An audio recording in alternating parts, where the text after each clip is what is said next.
Bismillahirrahmanirrahim. Assalamualaikum warahmatullahi wabarakatuh. Yang saya hormati Ibu Yuniati sebagai Kepala Sekolah SMA Blitar Jaya. Yang saya hormati Bapak Ibu Guru beserta staf SMA Negeri 1 Blitar Jaya.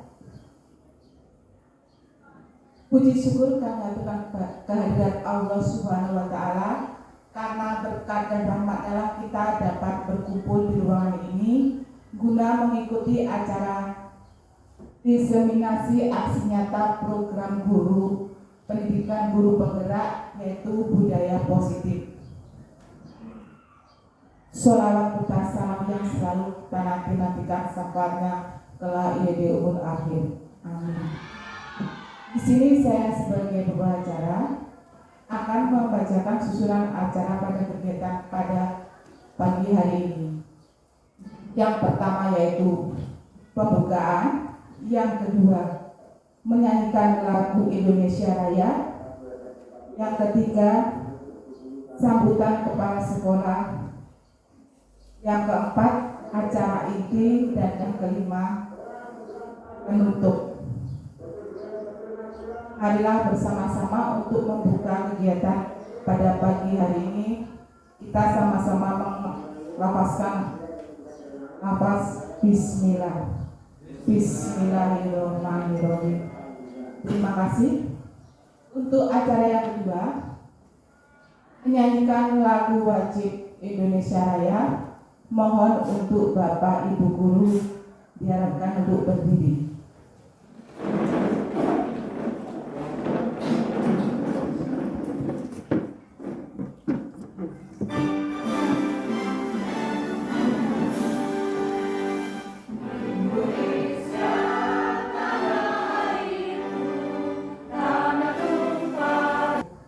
Yuniati selaku Kepala Sekolah SMA Negeri 1 Blitar Jaya.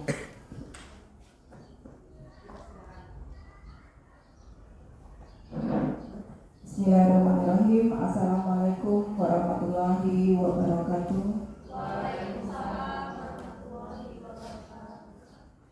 Kami hormati calon guru penggerak Ibu Ratna dan Ibu Ari. Ya, selamat juga Bapak Ibu tiga ya, Ratna, Bu Ari, dan Bu Mikro. Kemudian untuk acara selanjutnya yaitu acara inti, kita akan menjalankan perang disiplin positif. Ternyata budaya positif itu banyak sekali yang kita terapkan itu. Ya, pada awal semester ini ada perubahan di sekolah kita. Oh ya, kelihatan sambil menunggu, kita mulai saja Bapak Ibu. Diseminasi aksi nyata program pendidikan guru penggerak, yaitu tentang budaya positif. Nah, kami bertiga, itu saya, Bu Ratna, dan Bu Nurul, itu adalah calon guru penggerak angkatan 11 dari SMA Negeri 1 Blitar Jaya. Mohon dukungan dan motivasinya Bapak Ibu Guru. Semoga kami bisa menyelesaikan pendidikan CPP ini sampai akhir. Tujuan diseminasi budaya positif yaitu yang pertama, guna memenuhi tugas aksi nyata modul 1.4 tentang budaya positif. Kemudian yang kedua, menyebarkan pemahaman budaya positif kepada seluruh warga sekolah. Dan yang ketiga, mengajak semua warga sekolah untuk menerapkan budaya positif. Tujuannya ada tiga. Selain kami sebagai tugas aksi nyata, tapi ada imbas baiknya. Setelah kami mempelajari ilmu, dan kemudian kami akan menyampaikan kepada Bapak Ibu Guru, menerapkan di kehidupan atau di kegiatan kita dalam pembelajaran. Apakah kita sudah menerapkan atau belum? Nah, kita prosesnya nanti dilihat. Nanti ada 3 kegiatan yaitu budaya positif, kemudian menanyakan keyakinan dan restitusi. Silakan dilakukan itu proses. Di sekolah kita itu dikenal dengan Bapak Pendidikan, yaitu Bapak Ki Hajar Dewantara, yang mengibaratkan bahwa sekolah sebagai tanah atau sawah, tempat bercocok tanam, sehingga guru harus menciptakan lingkungan yang menyenangkan, aman dan nyaman, menjaga dan melindungi murid dari hal-hal yang tidak baik. Kemudian murid akan bertumbuh menjadi karakter baik sesuai dengan profil pelajar Pancasila. Jadi yang punya tanah atau sawah itu bukan Bapak petani. Dulu itu Pak Ki Hajar Dewantara selaku Bapak Pendidikan itu juga punya sawah. Masih slide selanjutnya Ibu. Masih slide selanjutnya, jangan kata pengantar dulu. Jadi tadi apa? Yang punya sawah atau ladang itu bukan hanya petani. Termasuk kita punya lahan sawah atau petani. Tapi tanamannya siapa? Tanamannya siswa-siswa kita. Kita harus merawat tanaman yang kita tanam akan berbuah seperti apa. Jadi kita harus memperlakukan murid itu sesuai dengan kodrat yang dia miliki. Kita sebagai guru itu harus memberi contoh yang baik, karena manusia itu sudah lahir ditakdirkan dia sudah membawa coretan-coretan yang ada di dalam diri anak-anak.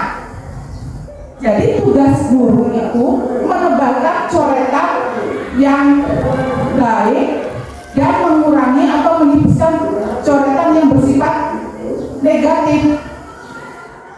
Kalau anaknya ibaratnya di sekolah kita nakal, ya kita harus menghapuskan atau mengecilkan atau mengurangi rasa nakal anak itu. Kemudian kalau dia sudah baik, ya kita harus sebarkan dia, kita menuntun atau mendidik untuk mencapai cita-cita yang diinginkan oleh siswa.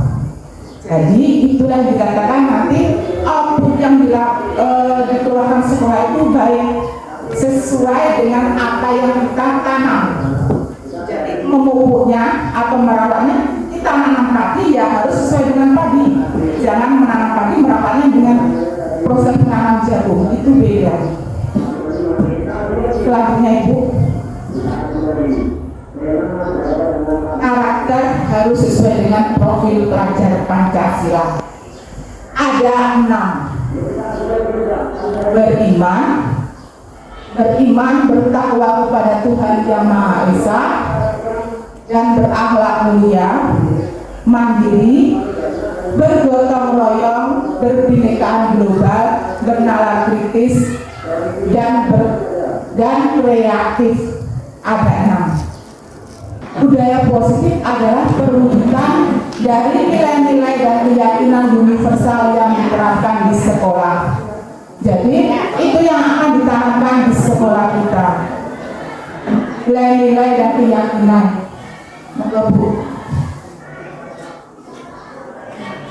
Nah, ini adalah konsep-konsep inti untuk menciptakan budaya positif di sekolah. Jadi banyak konsep yang diterapkan, ada 6, yaitu disiplin positif,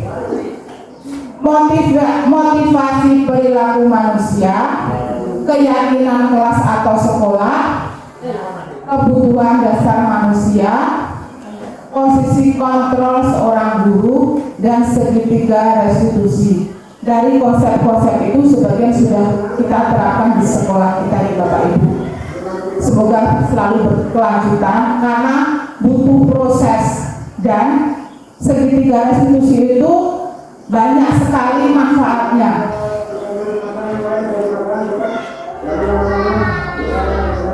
Dan dari keyakinan tadi ada perubahan paradigma. Di sini ada yaitu kita menggunakan kegiatan kepalan tangan, yaitu A dan B.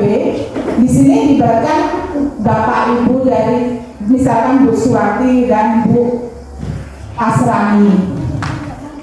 Sobeklah secari kertas kecil, kemudian tuliskan benda atau sesuatu yang sangat berharga untuk Anda. Kemudian letakkan di salah satu tangan Anda dan genggamlah benda atau sesuatu tersebut dengan segala daya. Buatlah sebuah kepalan. Ini sebuah kepalan. Kemudian teman sebelahnya di sini itu bisa dikatakan B akan mencoba dengan sekuat tenaga dengan berbagai cara untuk meminta Anda, kemudian untuk meminta Anda memberikan benda tersebut. Jadi tadi kan ada di dalamnya sudah ada tulisan atau benda sesuatu.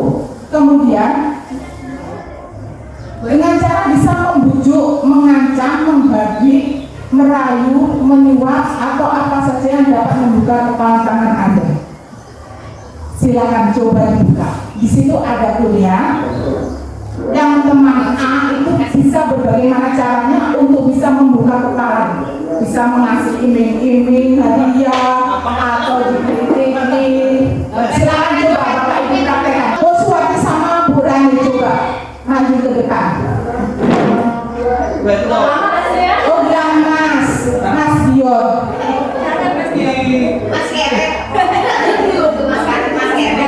Nah, ini ada Bu Rani sama Bu Suwati akan memperlihatkan bagaimana Bu yang punya kepala siapa? Nah, masih banyak yang belum ke depan.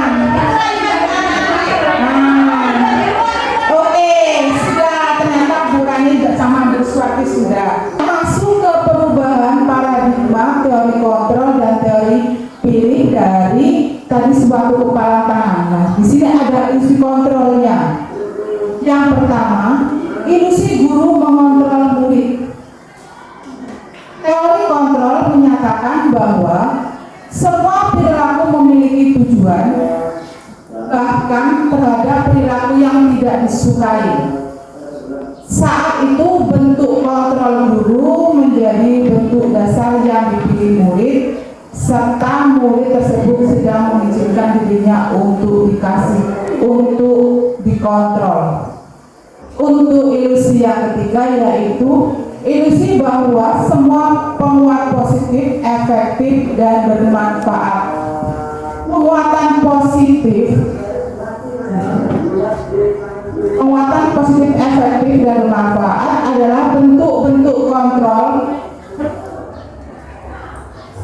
Segala usaha untuk mempengaruhi murid dan mengulangi suatu perilaku tertentu adalah suatu usaha untuk mengontrol murid tersebut. Di sini dimaksudkan gini, jika kita memberi suatu tugas kepada anak dan anak itu mengerjakan, kita kasih reward. Itu penguatan positif. Jadi untuk tugas berikutnya anak terpacu lagi, saya harus mengerjakan biar saya dapat reward pada diri saya. Jadi itu penguatan positifnya, kita harus bersemangat. Kemudian yang keempat, ilusi bahwa orang dewasa memiliki hak untuk manusia. Itu banyak orang dewasa yang percaya bahwa mereka memiliki tanggung jawab untuk membuat murid-murid berbuat hal-hal tertentu.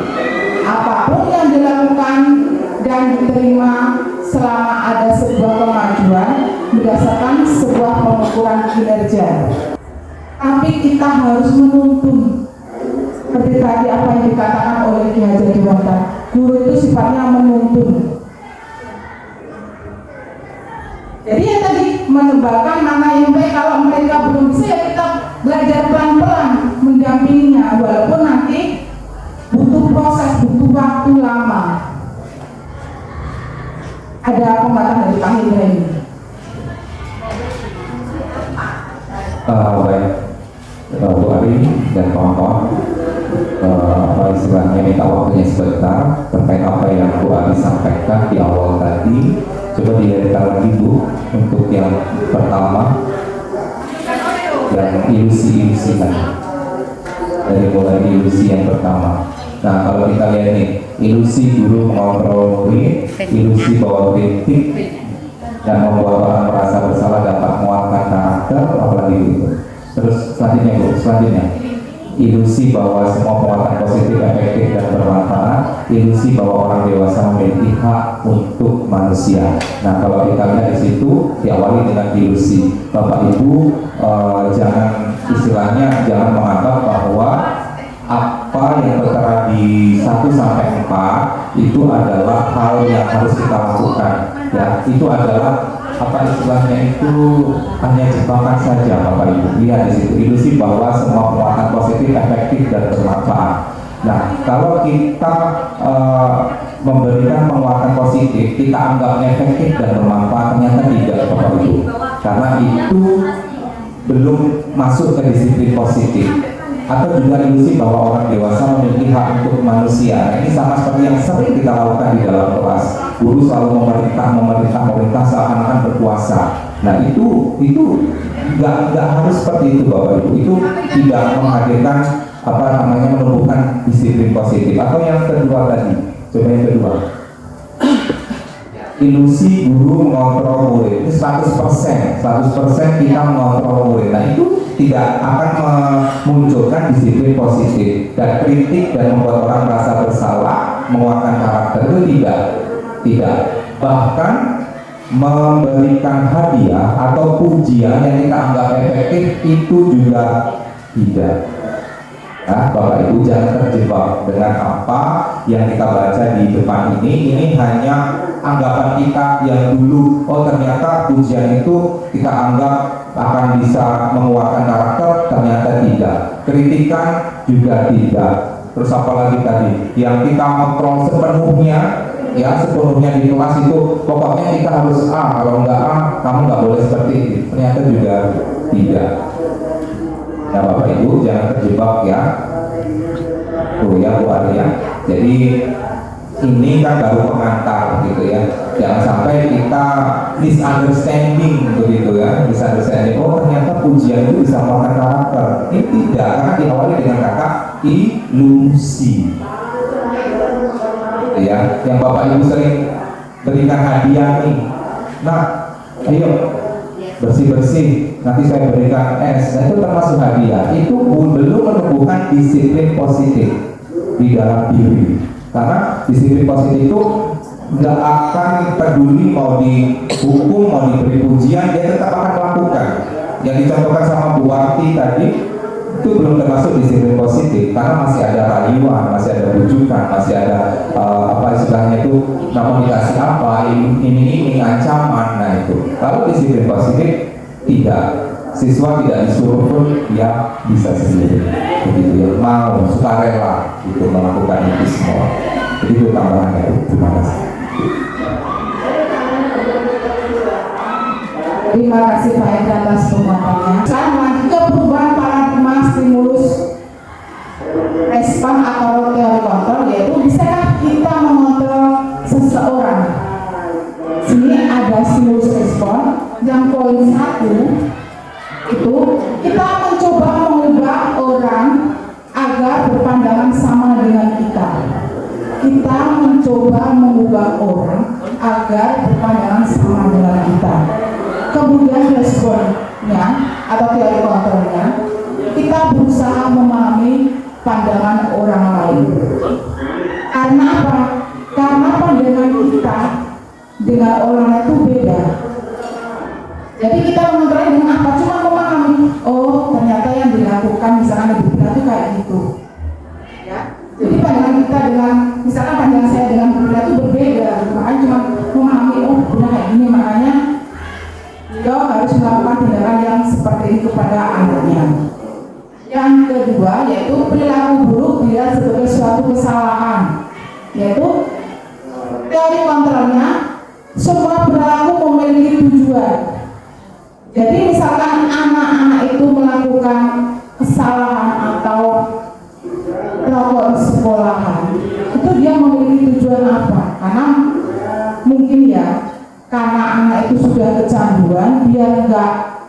ngantuk atau pusing makanya merokok. Tapi imbasnya apa? Dia melanggar peraturan. Tapi kan di sini perilaku kesalahan merokok kan tujuannya apa? Menghilangkan rasa ngantuk. Kemudian yang ketiga, orang lain bisa mengontrol saya. Hanya saya yang bisa mengontrol diri saya sendiri. Jadi orang lain itu tidak bisa mengontrol diri kita. Jadi diri kita yang mengontrol dirinya sendiri, bukan orang lain. Jadi kalau memang dianjurkan ya kita sendiri, tanpa harus ada usaha cepat juga. Yang keempat yaitu saya bisa mengontrol orang lain. Kemudian teori kontrolnya, saya tidak bisa mengontrol orang lain. Sama halnya dengan poin yang ketiga. Yang kelima, pemaksaan ada pada saat rujukan gagal. Kemudian teori kontrolnya, kolaborasi dan konsensus menciptakan pilihan-pilihan baru. Kolaborasi dan konsensus itu mereka memberi informasi ya.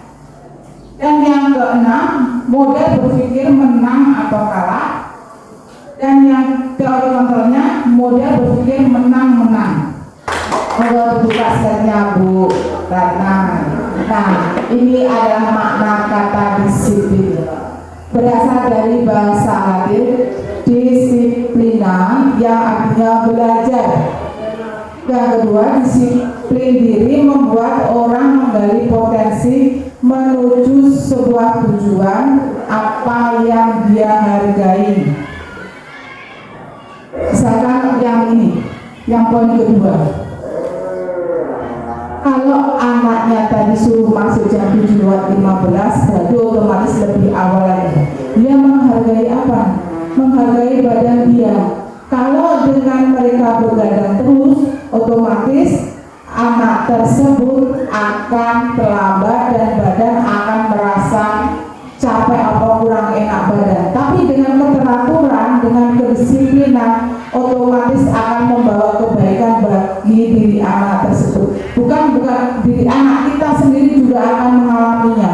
Jika kita akan teratur sesuai dengan apa yang kita rencanakan, semuanya akan berjalan dengan baik. Imbasnya atau respon hasilnya juga akan lebih baik lagi.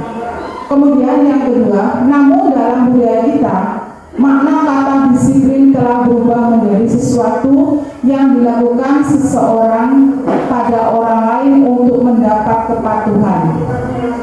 Kita cenderung menghubungkan kata disiplin dengan ketidaknyamanan, bukan dengan apa yang kita hargai. Ada kata ketidaknyamanan, sudah terlambat, ujung-ujungnya nanti dihukum. Tapi sekarang berbeda.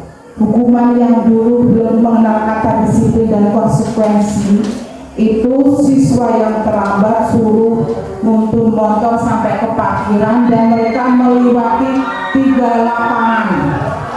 Kan kondisi fisik otomatis dia akan merasa capek. Tapi dengan kedisiplinan yang sekarang kita terapkan, itu tidak begitu lagi. Mereka hanya konsekuensi konsekuensinya apa? Waktu yang mereka tinggalkan. Karena pada jam pelajaran itu jam 0 jam itu mereka diajarkan budaya literasi. Nah, di situ kita akan kembali pada mereka pada saat pulang mereka akan melakukan literasi juga. Disiplin positif adalah salah satu cara menerapkan disiplin yang bertujuan untuk menumbuhkan kesadaran serta memberdayakan anak untuk melakukan sesuatu tanpa sogokan, ancaman atau hukuman. Jadi disiplin itu yang perlu ditanamkan tanpa ada embel-embelnya, muncul dari diri kita sendiri. Ilustrasinya kayak tadi Bu Rani sama Bu Suwati, harus ada sogokan, Bu nanti tak kasih, ada ancaman, nanti kalau pulang lewat mana. Seharusnya itu yang diterapkan, muncul dari diri kita. biar semuanya berjalan dengan lancar. Ini 3 teori motivasi perilaku manusia menurut Diana Gosen, yaitu menghindari ketidaknyamanan, yang kedua mendapatkan imbalan atau penghargaan, dan yang ketiga menghindari diri dari dan menjadi orang yang merasa yang mereka inginkan. Perlu pendekatan ternyata. Ya, itu penerapan materi tentang disiplin positif. Untuk materi selanjutnya akan disampaikan oleh Ibu Ningrum. Terima kasih atas perhatian Bapak Ibu Guru. Saya akhiri. Assalamualaikum warahmatullahi wabarakatuh. Waalaikumsalam warahmatullahi wabarakatuh.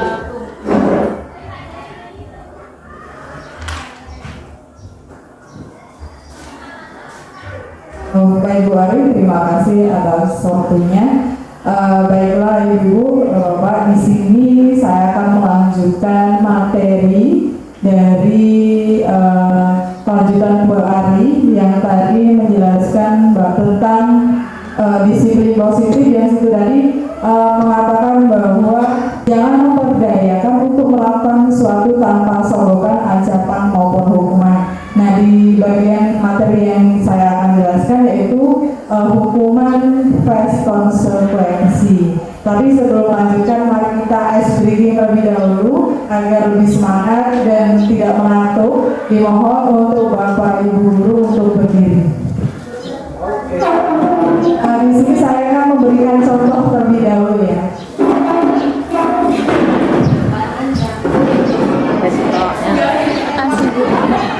Oke, perhatikan di sini kalau kita ngomong speaking fokus semangat, jadi seperti ini jawab. Fokus semangat. Dan ding ding ding. Jadi fokus semangat.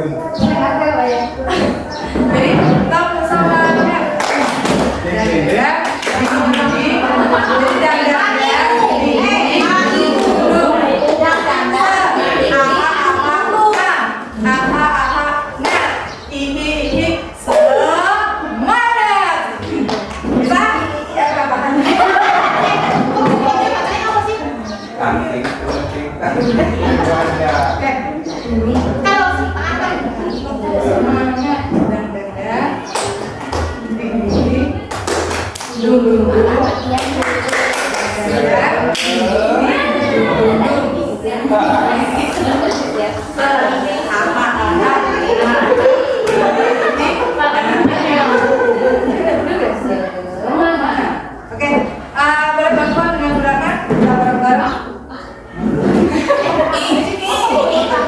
Oke, kita mulai dulu ya. Kita mulai. Itu yang ketiga kita mulai. 1, 2, 3. Tepuk semangat. Dan. Ding ding ding. Dum dum dum. Dan. Ding ding ding. Dum dum dum. Aha.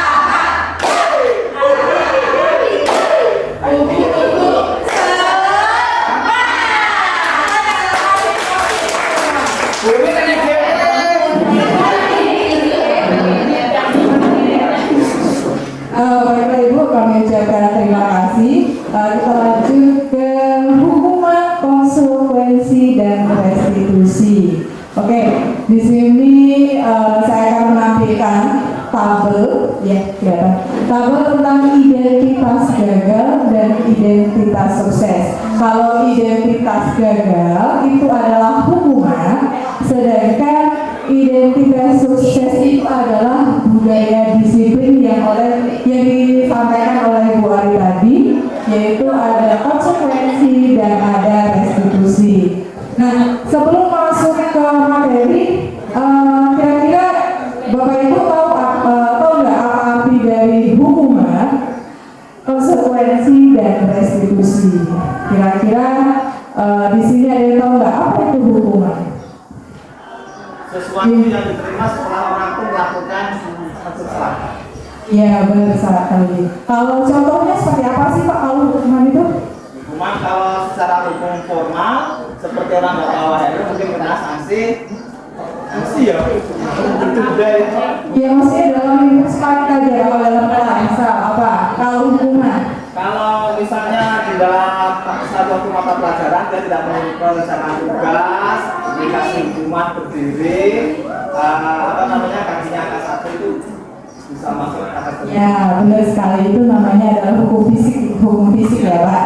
Jadi itu hukuman. Jadi hukuman itu adalah identitas gagal. Nah, kalau di sini identitas sukses itu ada konsekuensi. Apa sih konsekuensi itu, Bapak Ibu? Kesepakatan apa ya?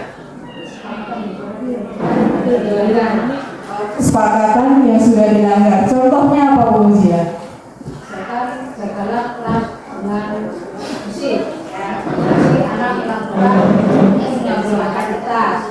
Konsekuensinya? Oke, benar sekali. Jadi seperti itu ya. Jadi konsekuensi kita membuang sampah adalah mengambil sampah dan membuang ke tempat sampah atau tak sampah seperti itu. Kalau restitusi, apa itu restitusi? Apakah sudah yang tahu restitusi?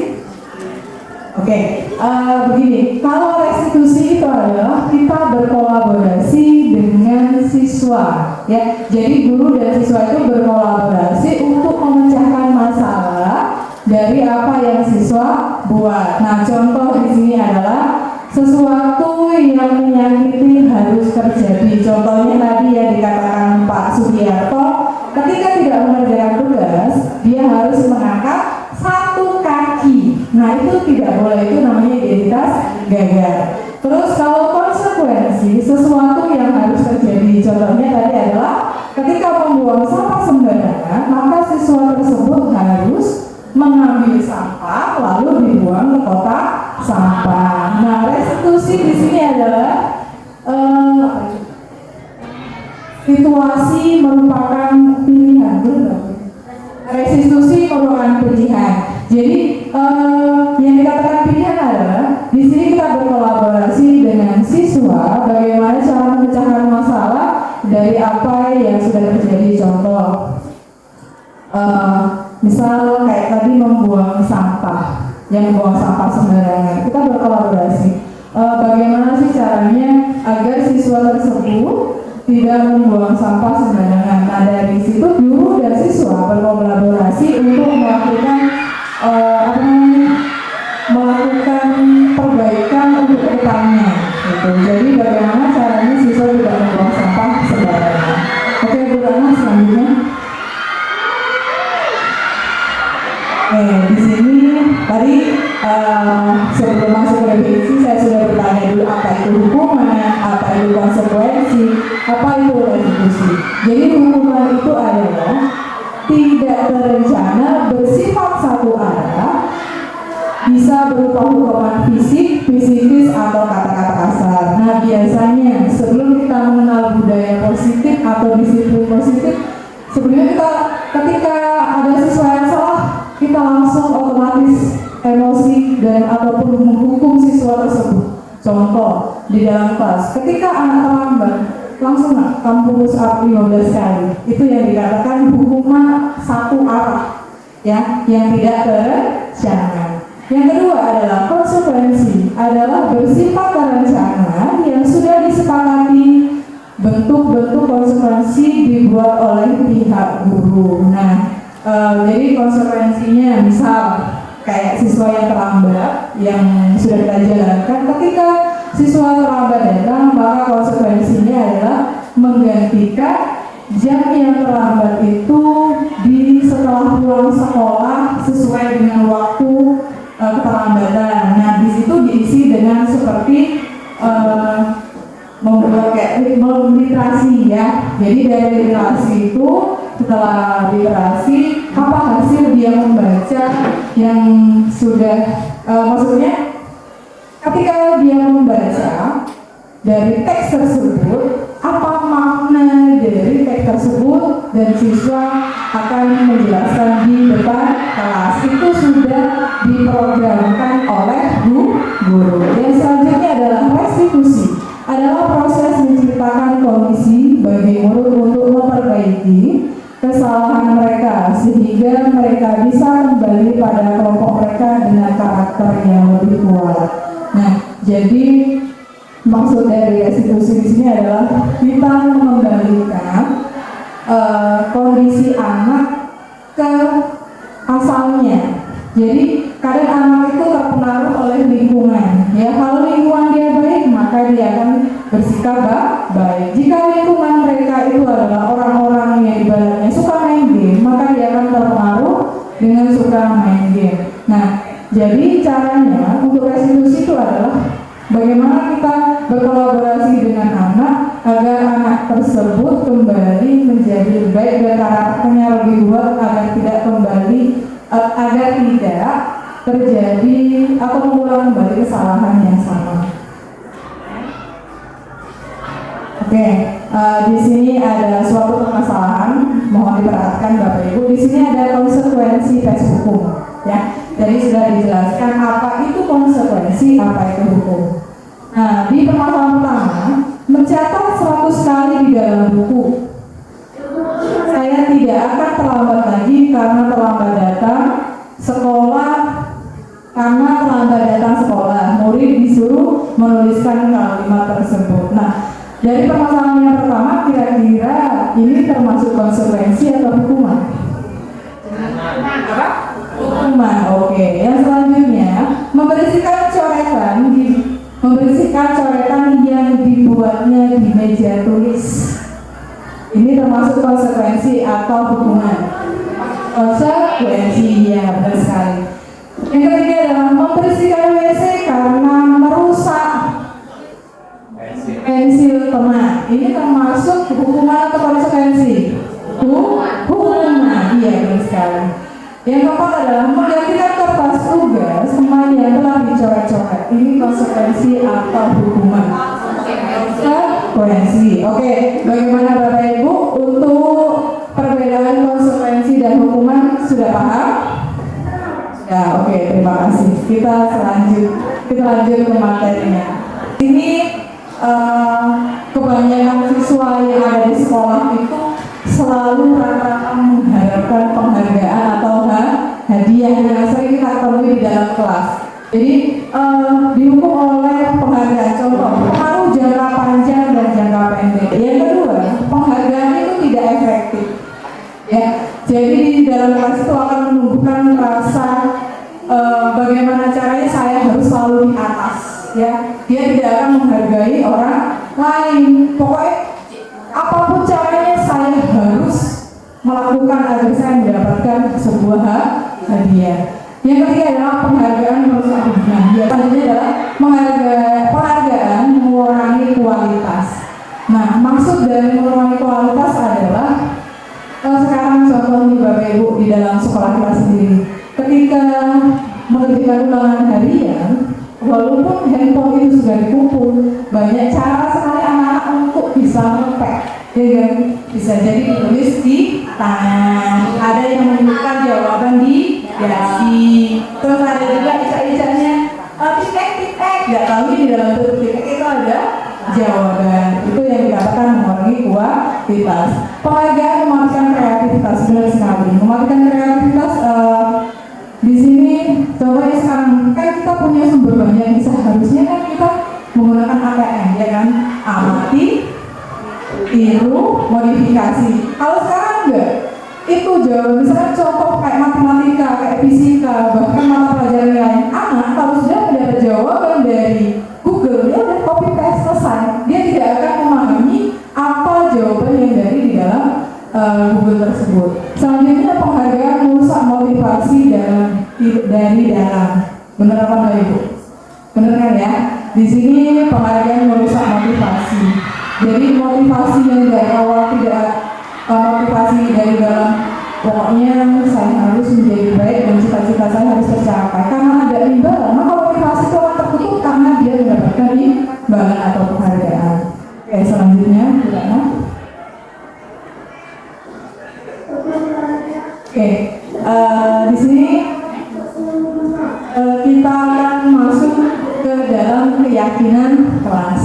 Bapak Ibu, yang wali kelas dan guru mata pelajaran ini biasanya dilaksanakan di wali kelas. Mengapa keyakinan kelas bukan peraturan kelas? Ada yang bisa menjelaskan? Mbak ya. kalau menurut saya mengapa kok keyakinan bukan peraturan? Jadi dari kata keyakinan itu kita berharap nilai-nilai itu diyakini, kemudian tumbuh di dalam hati para siswa, kemudian dia bisa bisa melaksanakan apa yang sudah diyakini itu benar-benar dari hatinya. Tapi kalau kita menggunakan kata-kata peraturan itu seperti memberatkan, membebani siswa. Jadi kita yang kita inginkan keyakinan itu dilakukan tumbuh dari hatinya, seperti itu, bukan dari paksaan. Terima kasih buat waktu. Oke, di sini mengapa keyakinan bukan peraturan kelas? Benar sekali, keyakinan itu adalah mulai dari diri dalam kita. Kalau peraturan kelas itu adalah peraturan yang sudah dibuat oleh sekolah. Contoh nih, peraturan kelas. Dari hari Senin sampai hari Selasa itu menggunakan putih abu dengan juga warna putih. Itu sudah aturan dari sekolah atau bapak ibu yang membuat. Tapi kalau keyakinan kelas itu dibuat dari diri dalam kita antara siswa dan guru, dan awal mula dari kesepakatan kelas. Nah, oke, selanjutnya Bu Dana. Mengapa kita memiliki peraturan tentang penggunaan helm pada saat mengendarai roda 2? Nah, ini menurut Bapak Ibu aturan atau keyakinan? Bu Wimon, kenapa disebut itu aturan?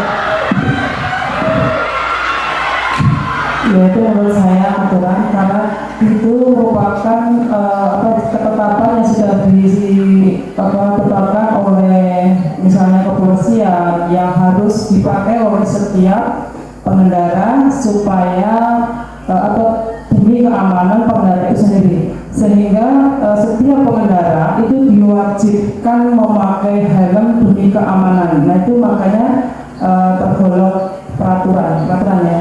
Sekarang coba sekalian nomor 2 Bu, mengapa? Borong ini. Iya, mengapa kita memiliki peraturan tentang penggunaan masker dan mencuci tangan setiap saat?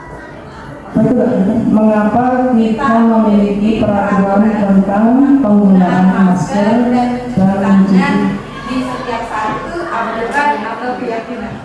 Itu merupakan kalau sekarang itu merupakan keyakinan ya, karena ini bukan masa pandemi lagi. Kalau menurut saya itu keyakinan, karena itu terbuka dari diri kita sendiri. Kalau memakai masker itu mungkin menurut kita menjaga diri kita sendiri atau menjaga kebersihan kita untuk diri kita sendiri supaya tidak mungkin dapat kena penyakit atau bakteri dari orang lain, itu pakai masker.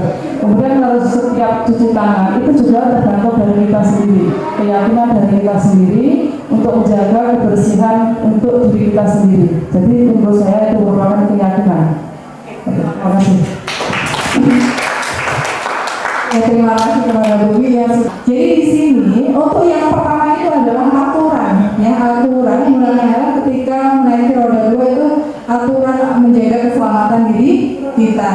Nah, kalau yang nomor 2 itu adalah tentang kesehatan ya Bapak Ibu, itu tumbuh dari diri kita sendiri. Kadang kita makan, tanpa cuci tangan langsung dulu makan kan. Kita nggak tahu tangan kita ini bersih atau kotor. Oke, selanjutnya di sini adalah keyakinan kelas dibuat berdasarkan kesepakatan antara guru dan siswa yang bersifat universal. Sedangkan peraturan biasanya dibuat oleh guru yang bersifat satu arah. Oke, selanjutnya berapa? Ini adalah langkah-langkah pembentukan keyakinan sekolah atau kelas. Nah, sebelum memasuki keyakinan kelas, kita harus tahu dulu tujuan membuat keyakinan kelas itu apa. Ya kan? Kita membuat tujuan keyakinan kelas bersama murid itu apa? Nah, kalau sudah kita mengetahui tujuan keyakinan kelas, maka kita akan membuat langkah-langkah pembentukan keyakinan sekolah atau kelas. Nah, di sini biasanya keyakinan itu dibuat di dalam kelas beserta wali kelasnya. Yang pertama adalah kita mempersiapkan siswa ya untuk mencurahkan ide tentang peraturan yang akan disepakati. Nah, biasanya di sini dilakukan dengan diskusi mulai dengan teman sebangkunya. Terus kita boleh Bapak Ibu guru langsung memimpin untuk membuat kesepakatan-kesepakatan atau secara post-it ya. Tapi biasanya di sini anak-anak itu langsung muncul ide ya. Jadi secara individual dia tidak menggunakan diskusi. Nah itu langkah pertama. Jadi kita harus mencari dulu ide tentang peraturan yang akan disepakati. Langkah yang kedua adalah mencatat semua masukan. Jadi kita akan mencatat masing-masing kesepakatan di dalam sticky note yang akan ditempel di kertas plano. Nah, jika sudah terkumpul semua kesepakatan kelas itu, kita mengganti dengan kalimat negatif menjadi positif. Nah, di sini kita mengelompokkan terlebih dahulu. Contoh, kesepakatan yang pertama, tidak berbicara ketika guru menjelaskan. Kita mengubahnya kalimat positif menjadi kalimat negatif menjadi kalimat positif. Contohnya tadi, tidak berbicara ketika ibu menjelaskan. Mendengarkan saat guru menjelaskan. Itu dikelompokkan ke nilai-nilai kebajikan. Tapi Bu Ari belum, Bapak Ibu sudah tahu belum nilai kebajikan itu apa saja? Ya, kayak bertanggung jawab, menghargai, menghormati. Nah, kalau mendengarkan pada saat menjelaskan itu termasuk nilai kebajikan apa sih? Menghargai, ya benar sekali.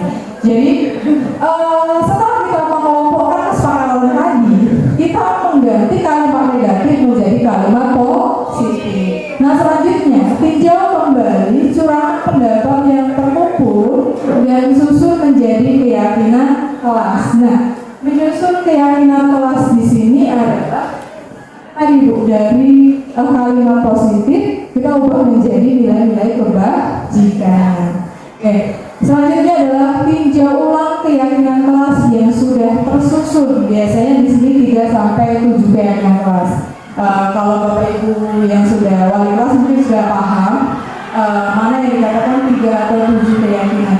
Tinjau ulang keyakinan, tinjau ulang dari kesepakatan yang sudah kita buat yang beralih kali negatif ke positif dan diubah menjadi nilai kebajikan. Waktunya mepet, jadi Bu Rana menyampaikan materi terlebih. Kepada Bu Rana saya persilakan. Assalamualaikum warahmatullahi wabarakatuh. Baik, terima kasih Bu Nero untuk waktu dan kesempatannya. Di sini Bapak Ibu, kami bertiga CPP Angkatan 11 bukan bermaksud menggurui, tetapi kita menyampaikan apa yang sudah kita dapat di dalam pembelajaran atau pendidikan program guru penggerak demi terciptanya budaya positif di sekolah kita tercinta, yaitu SMA Negeri 1 Belitung Jaya. Nah, tadi sudah materi disampaikan sangat banyak ya. Sekarang posisi sudah ngantuk, lelah ya. Kalau hidangannya masih, monggo dinikmati. Tadi sudah disampaikan banyak sekali materi dan yang terakhir ada keyakinan kelas. Nah, masih ada beberapa materi lagi tentang kebutuhan dasar manusia. Di sini kebutuhan dasar manusia yang pertama ada bertahan hidup. Bertahan hidup atau fisiologi ya, memiliki makna bahwa memastikan murid memiliki tempat tinggal yang aman dan nyaman serta memberikan bimbingan kepada murid yang mengalami kesulitan ekonomi. Jadi ini contoh konkret nyatanya di sekolah kita bisa ke wali-wali kelas. Jadi di sini kan kita punya 11 kelas. 11 kelas itu masing-masing kelas memiliki wali kelasnya masing-masing. Jadi setiap wali kelas itu mengayomi masing-masing siswanya, tapi bukan berarti Bapak Ibu guru yang lain tidak mengayomi ya. Dalam artian kalau wali kelas itu kan lebih spesifik untuk melihat keadaan kelasnya. Jadi wali kelas akan mengecek dan memastikan murid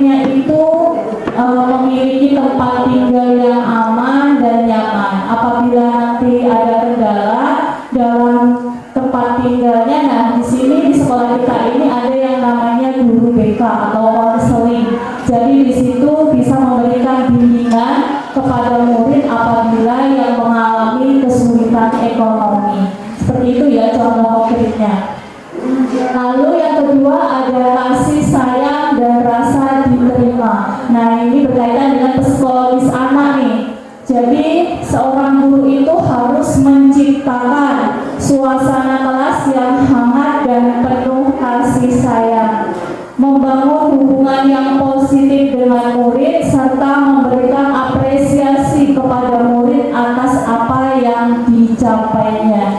Kira-kira contoh konkretnya di dalam sekolah kita tentang kasih sayang dan rasa diterima itu seperti apa?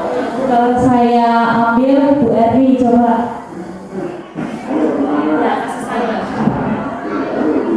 Ini gue kasih sayang. Kasih sayang bagus juga. Yang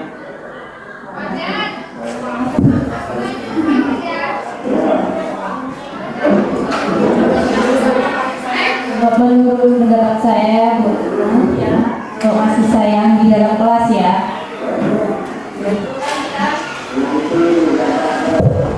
di sini sebagai orang tua kan kalau di sekolah.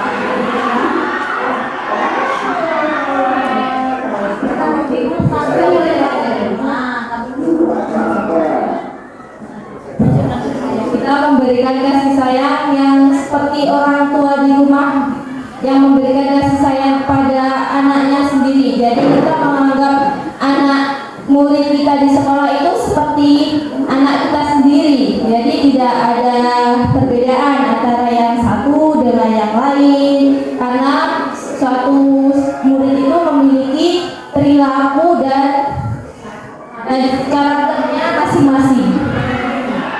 Seperti itu.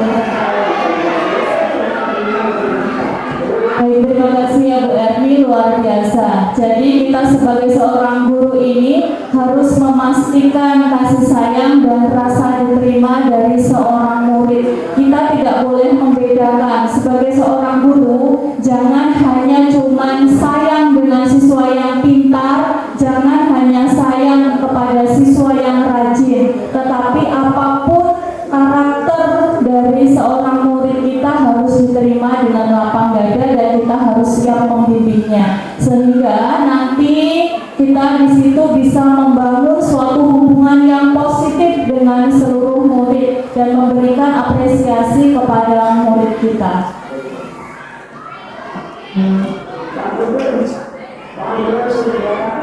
Yang selanjutnya ada kebutuhan dasar manusia, yaitu kebutuhan kebebasan. Seorang guru dapat memberikan kesempatan kepada murid untuk mengambil keputusan sendiri, serta memberikan pilihan kepada murid dalam pembelajaran dan mendorong murid untuk mengekspresikan diri. Jadi di situ bisa diambil contoh, misalnya kita sebagai seorang guru, jadi dalam pembelajaran itu tidak harus monoton dengan mencatat buku ya, mencatat buku, tetapi kita harus menyediakan beberapa media ataupun kita meminta pendapat murid, mereka mau pembelajaran yang seperti apa, sehingga sesuai dengan keinginan murid dalam pembelajaran dan kebutuhan kebebasannya terpenuhi. Masih semangat ya di jam 11:30 siang. Yang selanjutnya ada kebutuhan kesenangan, di mana dalam kebutuhan kesenangan itu guru dapat menyelipkan unsur-unsur menyenangkan dalam pembelajaran, memberikan kesempatan kepada murid untuk bermain dan berekspresi serta menciptakan suasana kelas yang ceria. Jadi di situ yang perlu kita garis bawahi adalah kalimat bermain dan menciptakan suasana kelas yang ceria. Bermain itu bukan hanya milik anak TK ya, bukan hanya milik anak SD, tetapi anak SMA pun juga perlu untuk merefreshkan otak kembali. Nah di sini dalam bermain mungkin seorang guru, apalagi yang pembelajarannya eksak di jam terakhir, jam-jam siang, itu perlu memberikan ice breaking. Nah ice breakingnya kalau untuk jam eksak itu jangan ice breaking yang berpikir. Jadi misalnya goyang pinguin yang ada musiknya kayak gitu. Jadi memberikan semangat kepada siswa, atau goyang kewer-kewer ya Bu Ari, seperti itu. Nah itu untuk yang kesenangan. Mungkin ada yang berpendapat lain, poin yang saya sampaikan. Coba Bu Rani, semangat.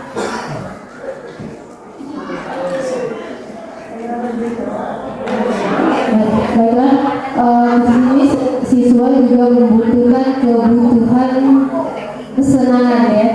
Saya berpikirnya sama dengan Bu Rana tadi. Kebutuhan mereka itu yang dapat menyenangkan atau yang dapat membuat mereka menjadi semangat lagi di dalam kelas. Salah satunya tadi ya ice breaking itu. Ya, itu kan bisa masuk ke ini juga Pak ya. Iya, kesenangan. Jadi mereka intinya kita menciptakan suatu games juga boleh, kemudian permainan-permainan seperti apa yang intinya mereka dapat menjadi lebih semangat lagi lebih ceria gitu.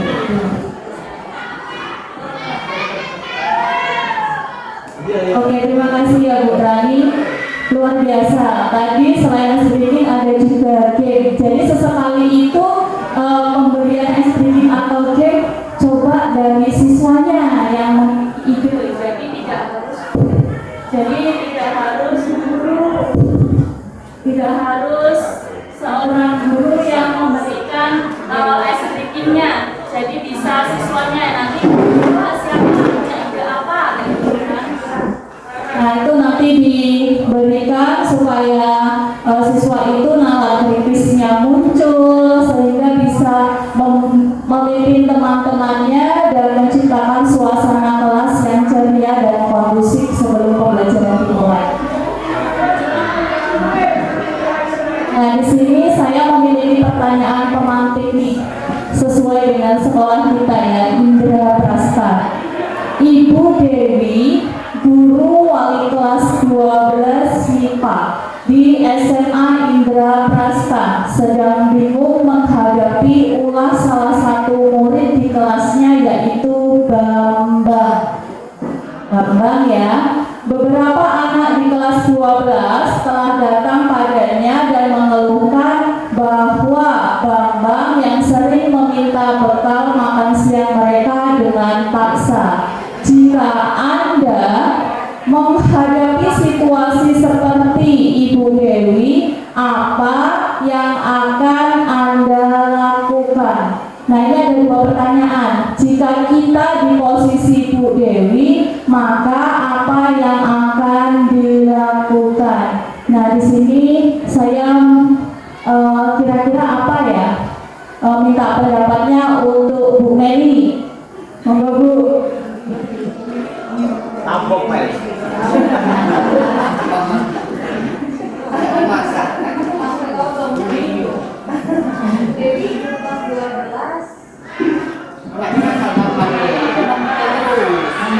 Oke, terima kasih untuk Bu Rana atas kesempatannya. Di sini mungkin kita menanyakan kepada si Bambang terlebih dahulu, kenapa Bambang ini datang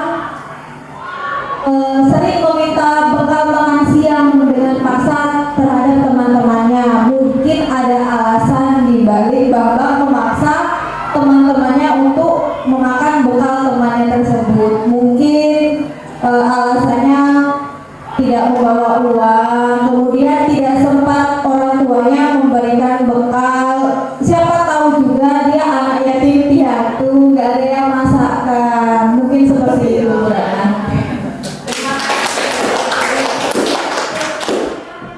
Terima kasih Bu Meli ya.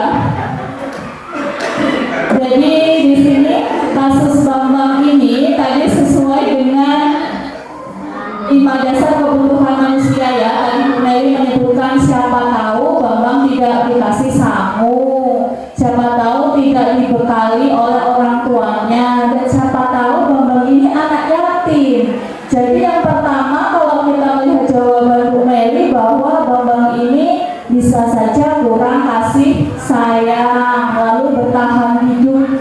Nah sekarang kita masuk ke 5 posisi kontrol guru. Nah ini yang paling penting Bapak Ibu guru.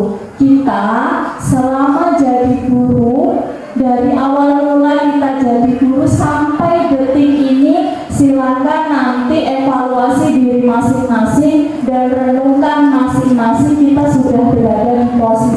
yang mana. Jadi posisi kontrol guru itu yang pertama ada posisi penghukum, di mana seorang guru itu menghukum menggunakan verbal atau fisik untuk mengendalikan perilaku. Nah, di sini posisi penghukum itu tadi sudah dijelaskan sama Bu Imrun ya, bagian hukuman dan konsekuensi. Artinya kalau hukuman itu berkaitan sama fisik tetapi tidak sesuai dengan kesalahan, sementara kalau konsekuensi sesuai dengan kesalahannya. Ini bisa diambil contoh konkretnya, misalnya Samsudin masuk di jam pelajaran setelah istirahat itu dia terlewat, artinya gurunya sudah masuk terlebih dahulu. Lalu Samsudin datang dan ditanya, kenapa kamu baru masuk kelas Samsudin? Dia menjawab, Bu, saya barusan dari kantin menyelesaikan makan. Nah, si guru ini tadi tidak terima, akhirnya dihukum untuk berdiri di pojokan atau di depan papan tulis selama jam pelajaran berlangsung. Itu sesuai tidak? Tidak, ya itu berarti penghukum ya, masuk kategori guru yang penghukum. Lalu yang kedua, membuat merasa bersalah. Pada posisi ini, guru menggunakan kata-kata yang lembut. Kata-kata ini lembut sekali nih, untuk membuat orang lain merasa bersalah atau rendah diri. Mereka mungkin mengatakan hal seperti, Ibu sangat kecewa dengan kamu. Berapa kali harus saya ingatkan kamu? Nah, ini posisinya masih seperti saya masih terkadang menerapkan posisi kedua, pembuat rasa bersalah. Contoh konkretnya, siswa saya sebagai wali kelas 12 IPA 1, siswa saya atas nama Arya ya, dia sering kali terlambat datang ke sekolah, lalu itu bukan hal yang satu kali atau dua kali, tetapi sering. Nah, saya mencoba untuk melakukan bimbingan kepada Arya. Saya mengatakan, kenapa sih kamu harus selalu membuat ibu kecewa? Kenapa harus melakukan seperti ini? Nah, kita sebagai seorang guru harusnya tidak boleh melakukan hal seperti itu. Nah, terkadang pernah nggak Bapak Ibu itu merasakan atau menanyakan ke siswa seperti ini? Kamu ke sekolah ini dengan hanya bermain tanpa mendengarkan materi, kira-kira kamu kasihan nggak sama orang tuamu yang mencari uang, kepanasan, susah payah untuk menyekolahkan kamu? Kira-kira Bapak Ibu pernah nggak melakukan hal seperti itu? Pernah ya, sering ya. Nah, itu termasuk pada poin kedua, yaitu pembuat merasa bersalah. Dari situ siswa bukan dia menjadi lebih baik, tetapi dia akan merasa bersalah dengan dirinya sendiri. Seperti itu. Mungkin banyak contoh-contoh yang lain ya, yang tanpa kita sadari kita melakukan hal-hal seperti itu. Yang ketiga ini posisi guru sebagai teman. Posisi guru sebagai teman adalah guru dalam posisi teman menggunakan persuasi dan hubungan baik untuk mempengaruhi perilaku. Mereka bisa menggunakan humor dan hubungan yang baik dengan siswa untuk mencapai tujuan mereka. Namun, ada resiko siswa menjadi tergantung pada guru tertentu dan merasa kecewa jika guru tersebut tidak membantu. Poin keempat yaitu pemantau. Orang yang menjaga ketertiban dengan memberlakukan hukuman atau akibat. Guru dengan posisi ini cenderung melihat perilaku siswa untuk menggunakan bukti tersebut untuk membuat keputusan tentang tindakan apa yang perlu diambil. Nah, di sini dalam menjaga ketertiban, kita di sekolah sudah ada tata tertib. Apabila ada yang melanggar, maka diberlakukan sebuah hukuman atau akibat dari kesalahannya. Jadi posisi gurunya adalah memantau. Misal seperti guru piket tadi, kita punya catatan siswa-siswa siswa yang terlambat. Kita hitung, misalnya siswa atas nama Arya sudah berapa kali terlambat, kita cek, oh sudah 5 kali, maka kita bisa mengatakan kita pantau melalui tulisan yang ada di daftar tiket berapa kali siswa itu terlambat. Itu posisi guru sebagai pemantau. Yang selanjutnya, nah ini yang terakhir yaitu guru sebagai manajer. Apa arti dari manajer Bapak Ibu? Jadi di sini guru yang memposisikan diri sebagai manajer cenderung bersikap kolaboratif dengan siswa untuk menemukan solusi atas perilaku. Sebagai manajer, guru akan membimbing siswa untuk mengatur diri dan bertanggung jawab atas tindakannya sendiri. Pendekatan ini mendorong siswa untuk menjadi mandiri dan bertanggung jawab. Jadi seperti contoh siswa yang terlambat, kita tanya dulu alasan kenapa dia terlambat, lalu kita beri bimbingan dan mencari bersama siswa tersebut solusinya bagaimana. Di situ.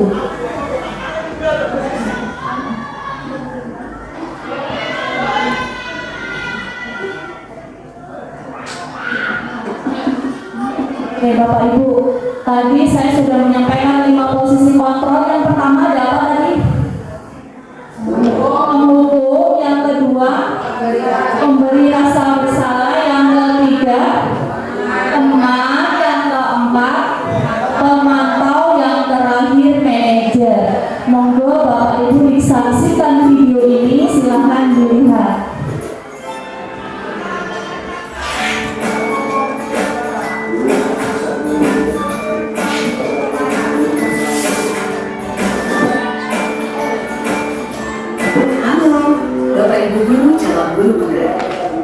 Video ini akan menampilkan 5 adegan interaksi guru dan murid.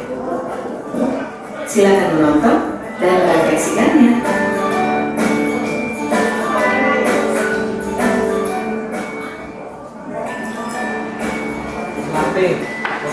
Belajar mana silakan kepada kemarin diberikan tekan bijak. Atau kamu sudah mengerjakan belum? Belum mengerjakan saya Bu. Kamu selalu dia mengerjakan PR. Sekarang kamu duduk di depan, kamu tulis. Saya berjanji tidak akan mengulangi lagi. Saya berjanji akan berusaha menjadi murid yang rajin belajar sampai pelajaran saya selesai.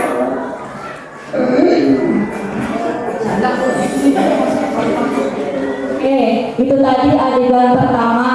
Anton tidak mengerjakan tugas. Lalu dikasih apa sama gurunya? Suruh menulis di papan tulis sampai jam pelajaran selesai. Berarti posisi guru di situ sebagai apa? Oke, benar semua audienku pintar-pintar ini. Ya, sebagai penghukum. Lanjut Bu. Ada yang belum mengerjakan, Masih Anton ini ya. tugas kamu mau jadi apa nanti? Kamu lihat semua sini. Coba bayangkan orang tua betapa kecewanya sama kamu. Kamu itu sudah kelas 5, harusnya bertanggung jawab sama diri sendiri. Oke, yang kedua gurunya memberikan sebuah ilusi tentang orang tua ya. Jadi yang pertama tadi ekspresi Anton kesal, yang kedua tadi ekspresinya bagaimana Bapak Ibu? Sedih. Nah kira-kira yang dilakukan gurunya tadi dalam posisi apa ya? Semua rasa bersalah. Anton merasa bersalah karena tidak mengerjakan PR dan juga takut mengecewakan orang tua. Maaf Bu, saya terlambat. Ya udah, nanti jangan diulangi lagi ya. Kalau kamu rajin, ibu senang lihatnya. Ya, ya maksudnya harus juga. Kita teman.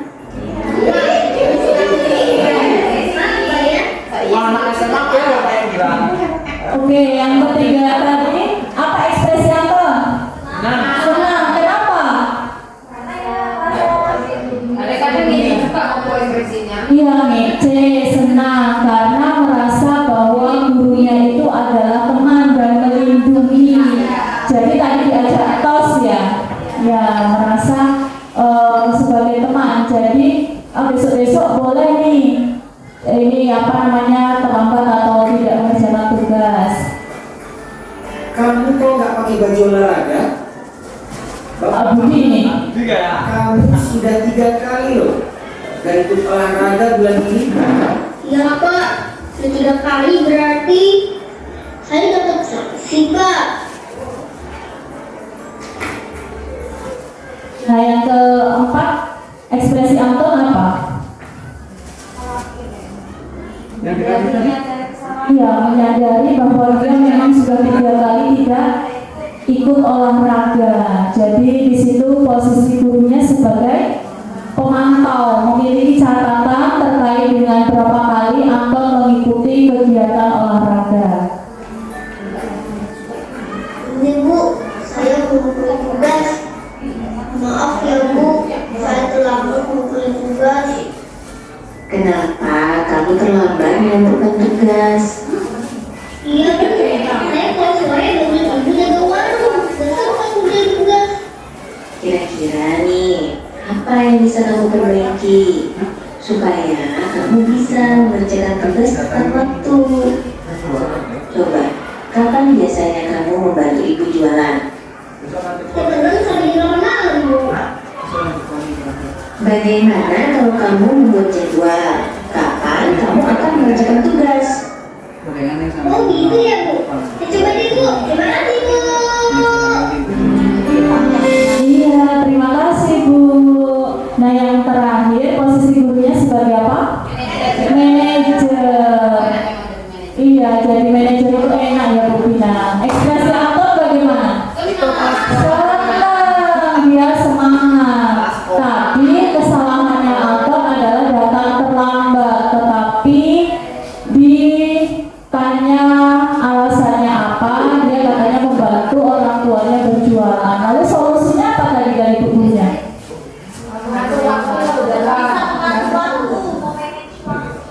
Ya, harus bisa disiplin waktu dan memanage waktunya dengan baik. Nah, itu tadi kaitannya ya dengan posisi kontrol. Nah, sekarang masuk ke restitusi, materi terakhir kita. Restitusi adalah proses membantu siswa untuk memperbaiki kesalahan mereka agar bisa kembali dengan karakter yang lebih kuat. Di sini ada ciri-ciri restitusi ya. Yang pertama, restitusi itu bukan untuk menebus kesalahan, namun untuk belajar dari kesalahan. Restitusi memperbaiki hubungan. Yang ketiga, restitusi adalah tawaran, bukan paksaan. Yang keempat, restitusi menuntut untuk melihat ke dalam diri. Yang kelima, restitusi mencari kebutuhan dasar yang mendasari tindakan. Yang keenam, restitusi adalah cara yang paling baik. Yang ketujuh, restitusi fokus pada karakter bukan tindakan. Yang kedelapan, restitusi menguatkan. Yang kesembilan, restitusi fokus pada solusi. Nah, di sini ada yang perlu saya tekankan. Memang benar setiap permasalahan itu bisa diselesaikan dengan restitusi atau segitiga restitusi. Tetapi kita di sekolah ini adalah sistem pendidikan yang formal. Dalam artian setiap sekolah itu punya tata tertib, punya peraturan dan punya sanksi yang tertulis di situ dan juga di guru BK ya Bu Mujila. Nah, jadi artinya tidak semua permasalahan itu bisa diselesaikan dengan restitusi.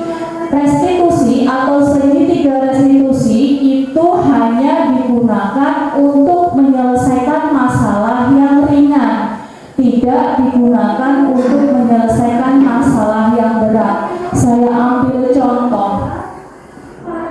Setiap guru bidang mata pelajaran pasti punya catatan masing-masing nilai, karakter siswa, dan juga absensi siswa. Misalnya ada siswa tertentu yang memang di jam pelajaran tertentu jika mengalami keterlambatan datang atau tidak pernah mengerjakan tugas.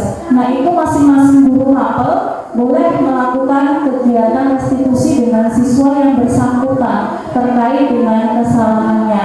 Artinya nanti di situ siswa itu yang dijelaskan Bu Ningrum tadi berawal dari identitas gagal, maka akan kembali setelah diberi penguatan, diberi solusi, akan kembali dengan identitas sukses.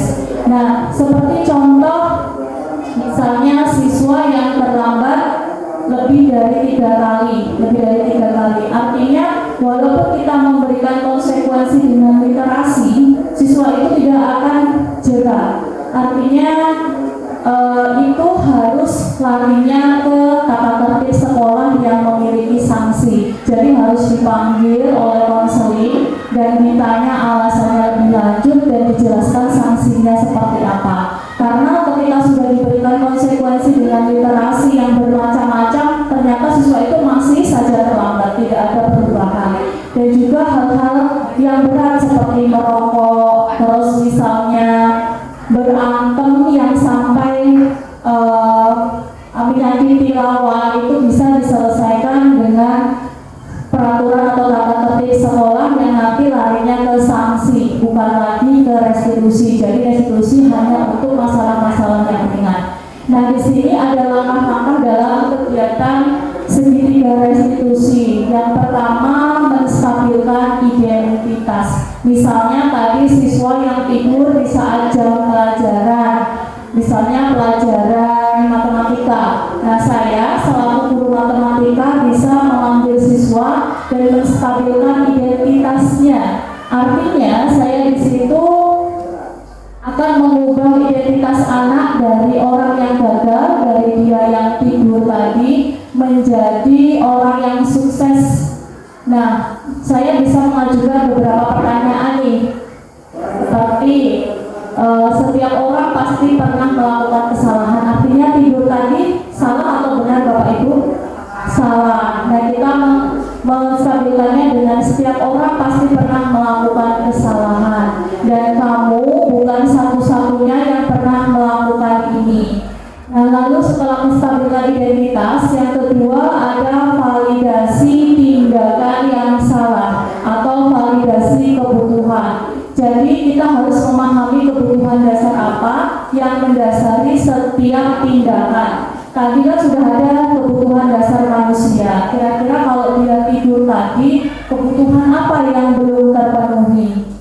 Bisa kebutuhan bertahan hidup mungkin ya, karena jam-jam siang biasanya sudah posisi lapar, jadi harus bertahan hidup. Bisa juga kebutuhan kasih sayang, karena di rumah tidak ada yang mengingatkan sehingga dia bermain game tanpa melihat waktu dan bergadang sampai pagi, dan pagi waktunya sekolah dia masih mengantuk dan tidur di sekolah. Artinya kebutuhan kasih sayangnya masih kurang. Yang terakhir ada menanyakan keyakinan. Dan tadi sudah dibahas dengan Bu Ningrum tentang keyakinan kelas. Jadi kita sebagai guru mapel boleh kok membuat keyakinan bersama dengan siswa tanpa harus wali kelas. Jadi sudah ada keyakinan kelas, boleh ada lagi keyakinan belajar dengan siswa.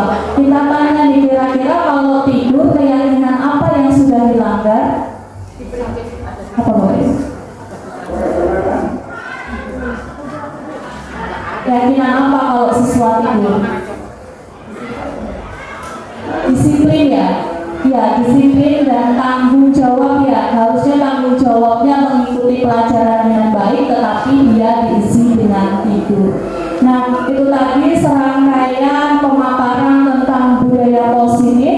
Jadi dapat kita ambil kesimpulan bahwa semua yang kita lakukan tentang budaya positif di sekolah itu harus dimulai dari diri seorang guru. Tujuan dan Tujuan daripada filosofi pendidikan Ki Hajar Dewantara adalah pendidikan yang berpusat pada murid dengan menerapkan profil pelajar Pancasila. Jadi bagaimana kita memfasilitasi murid, bagaimana kita mencerminkan diri kita ini sesuai atau belum dengan profil pelajar Pancasila, baru bisa dijadikan teladan yang baik sesuai dengan alur-alurnya tadi, yaitu pertama tentang ilusi tadi ya yang disampaikan oleh Bu Ari, lalu ada pembuatan keyakinan kelas oleh Bu Nimru, ada juga tadi kebutuhan dasar manusia yang harus terpenuhi. Artinya kalau kebutuhan itu sudah terpenuhi, maka semuanya akan berjalan dengan baik.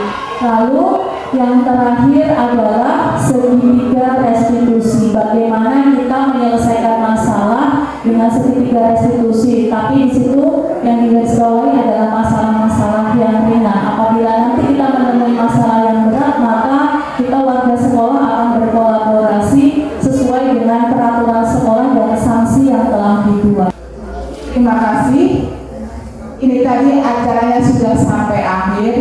Terima kasih Bapak Ibu guru hebat telah berpartisipasi mengikuti kegiatan diseminasi aksi nyata guru pendidikan, program pendidikan guru penggerak yaitu budaya positif.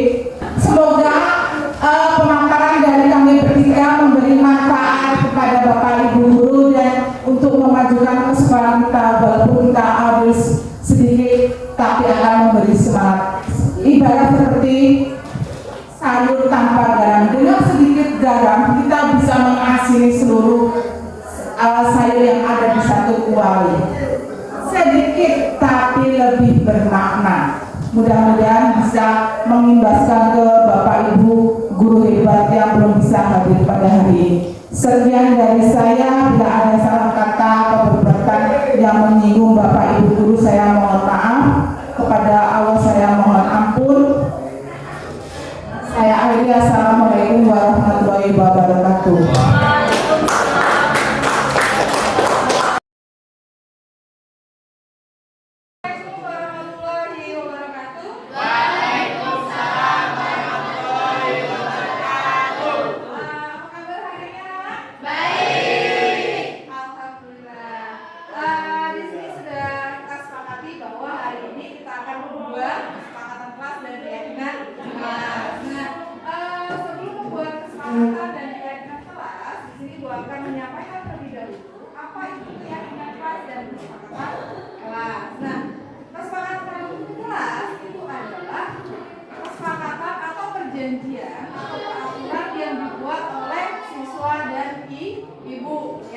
Yang dibuat oleh siswa dan guru itu adalah kesepakatan di dalam kelas. Tapi kalau keyakinan kelas itu adalah nilai-nilai hal yang positif yang diambil dari kesepakatan kelas. Nah, itu tentang definisi dari kesepakatan kelas dan keyakinan kelas. Yang selanjutnya, apa sih perbedaan dari keyakinan dan peraturan? Kalau keyakinan tadi apa? Yang dibuat oleh siswa dan guru. Kalau peraturan itu yang dibuat oleh guru. Dibuat oleh guru dari satu arah. Contoh, menggunakan helm. Itu aturan atau keyakinan? Kalau keyakinan, contoh itu kan contohnya kayak cuci tangan. Itu kan didasari dalam diri kita sendiri. Dimulai dari kita. Ya kan, kadang yang namanya kita makan ujuk-ujuk langsung makan aja kan, tapi kalau udah didasari dalam diri, dia pasti cuci tangan terlebih dahulu. Jadi itu perbedaan dari keyakinan dan peraturan. Nah, dari keyakinan kelas didapatkan namanya nilai-nilai kebajikan. Nilai-nilai kebajikan itu apa saja?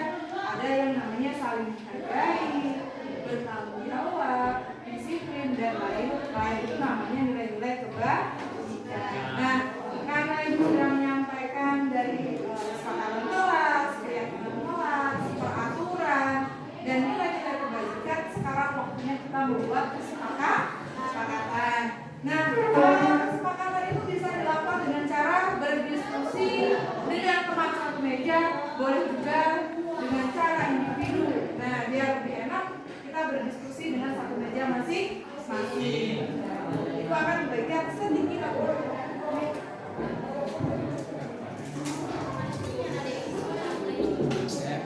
nanti tolong jangan balik ya. Jadi biar bisa kita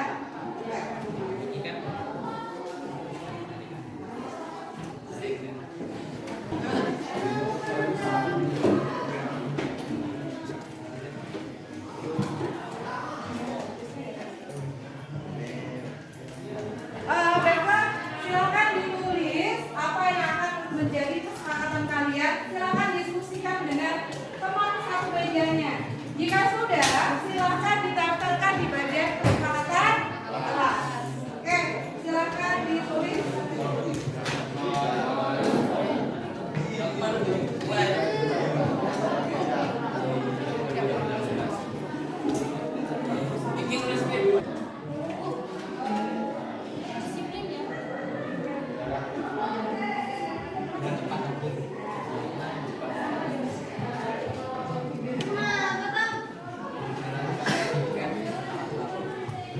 Nah, yang sudah silakan didaftarkan ke plano kesepakatan kelas.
Oke, kalian sudah membuat kesepakatan kelas. Nah, sekarang Ibu tinjau ulang lagi apa isi dari kesepakatan kelas yang kalian buat. Setelah itu kita akan memindahkan ke keyakinan kelas ya. Yang pertama adalah baju harus dimasukkan, harus rapi, bersih dan wangi. Selanjutnya, bagi yang piket datang lebih awal. Tidak boleh makan saat jam pelajaran. Sepatu harap lepas saat masuk ke dalam kelas. Menjalankan piket kelas dengan tepat waktu. Sama ya. Tidak boleh memegang HP saat jam pelajaran. Datang tepat waktu. Tidak boleh berisik saat guru menjelaskan. Bagi yang piket berangkat lebih awal. Harap tidak berbicara di saat guru sedang menerangkan di depan kelas. Jaga kebersihan kelas. Tidak boleh berbicara saat guru menjelaskan. Dan yang terakhir, dilarang main HP saat jam pelajaran kecuali ada sebuah perintah dari guru. Oke, kesepakatan sudah kita buat. Sekarang kita pindah ke keyakinan kelas. Nah, di sini baju harus dimasukkan. Berarti termasuk apa? Baju harus keras. Rapian. Keras? Iya. Rapian.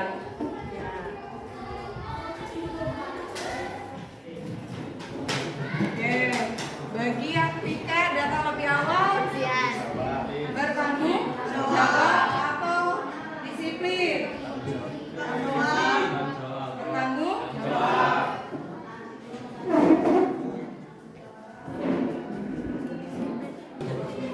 Terus sepatu harus lepas. Sama. Tidak boleh memegang HP saat jam pelajaran. Saling menghargai.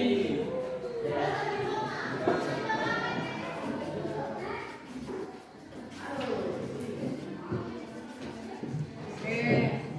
Ketemu Pak. Tidak boleh berisik saat guru menjelaskan, sama ya, saling menghargai. Piket berarti bertanggung jawab. Harap tidak berbicara, saling menghargai. Jaga kebersihan kelas. Apa? Kebersihan. Kebersihan.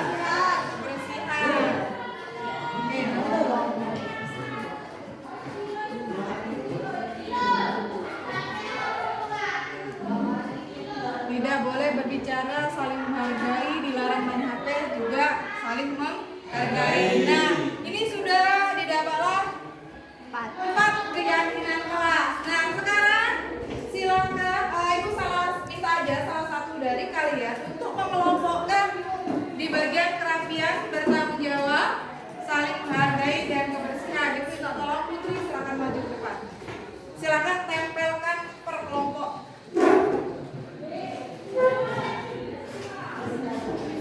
Coba. Berarti saling menghargai.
Oke, terima kasih untuk Putri. Di sini kita sudah membuat keyakinan kelas dan sudah dikelompokkan. Di sini ada 4 keyakinan kelas. Yang pertama kerapian, yang kedua bertanggung jawab, yang ketiga saling menghargai, yang keempat adalah kebersihan. Nah, karena sudah membuat keyakinan kelas di sini, Ibu akan menandatangani sebuah keyakinan yang sudah kita sepakati. Jadi di sini ditandatangani oleh wali kelas dan perwakilan akan ditandatangani oleh ketua kelas. Jadi perwakilan siswa ditandatangani oleh ketua kelas, ya. Apakah kita sepakat dengan keyakinan yang sudah kita buat? Sepakat.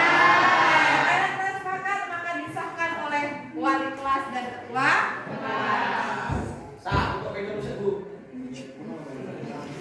Oke, silakan Rehan maju mendatangani keyakinan yang sudah kita buat. Nah, setelah ini kita akan menandatangani seluruh, ya, semua siswa akan menandatangani kesepakatan yang sudah kita buat, ya. Oke. Sekarang karena kita sudah selesai membuat keyakinan kelas, di sini kita sudah sepakat juga nih, ya, sudah sepakat bahwa keyakinan kelas itu ada 4. Nah, berarti mulai hari ini sampai seterusnya kita akan melaksanakan yang namanya keyakinan kelas. Bisa dijalankan? Oke, terima kasih atas perhatiannya. Ibu akhiri. Assalamualaikum warahmatullahi wabarakatuh.